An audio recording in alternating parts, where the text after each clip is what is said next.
choisi la liberté, Albizan au troisième mandat. La prétendue décision illégale, sans fondement et arbitraire, de dissoudre le FNDC témoigne de la volonté de la nébuleuse CNRD de faire de l'intimidation, du harcèlement et donc de la tyrannie les leviers suprêmes de la transition. Ces pratiques malsaines non seulement relèvent d'une mafia politique qui en dit long sur l'amateurisme et le banditisme de la junte et ses intendants, mais surtout, elles confirment le recours à la menace, aux techniques de la manipulation et les injonctions de suivisme mis à l'œuvre par la nébuleuse CNRD quelques semaines après sa prise de pouvoir. Le FNDC informe que devant le refus de se plier à l'agenda obscène de la junte, la nébuleuse CNRD, lors d'une rencontre au palais Mohamed V, le 30 septembre 2021, avait brandi des menaces et intimidé nos responsables.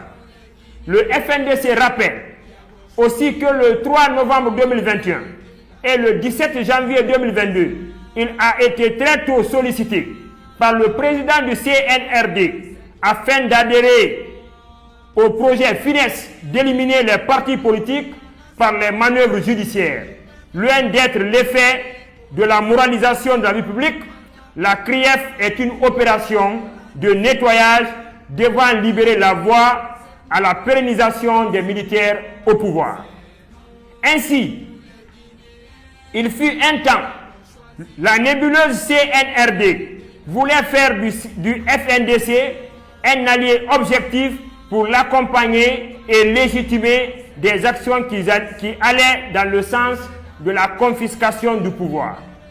Maintenant que le sens de la justice et le devoir citoyen ont conduit le FNDC à refuser ces multiples sollicitations et par conséquent à défendre exclusivement l'intérêt du peuple de Guinée, un gangstérisme d'État soutenu par le gouvernement et le CNT vise à discréditer et éliminer le FNDC.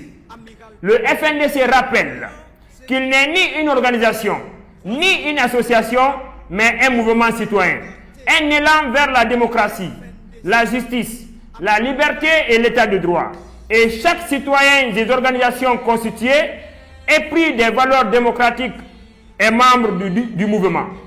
Ce mouvement est né avant la nébuleuse CNRD, ce pouvoir illégitime et illégal, et continuera d'exister après la nébuleuse CNRD, car le peuple de Guinée est prêt jusqu'au dernier souffle à défendre sa dignité et revendiquer le droit à une société juste. Pour renforcer cet élan vers la démocratie et l'état de droit, le FNDC appelle tous les citoyens à une mobilisation internationale et nationale en accompagnant les manifestations du 14 août en Belgique et du 17 août sur toute l'étendue du territoire national.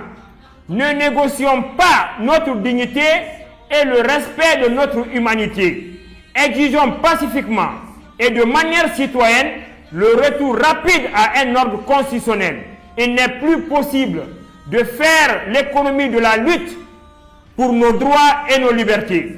Mobilisons-nous massivement pour faire échec à la pérennisation d'un système militaire en Guinée. Que le bruit des bottes ne nous fasse pas reculer, car nous avons le droit naturel, en tant qu'être humain, de résister à l'oppression. Dans cette lutte contre l'oppression et la tyrannie, le FNDC lance un appel solennel à tous, aux autorités morales et religieuses, aux intellectuels et écrivains, aux personnes responsables et consciencieuses du CNT et du gouvernement, à tous les citoyens ainsi qu'à la Guinée. Faisons des prochaines manifestations le point de départ d'un redressement de la transition afin que triomphe la démocratie, la justice et la liberté. Ensemble, unis et solidaires, nous vaincrons. La coordination nationale du FNDC, Conakry, le 10 août 2022. Je vous remercie.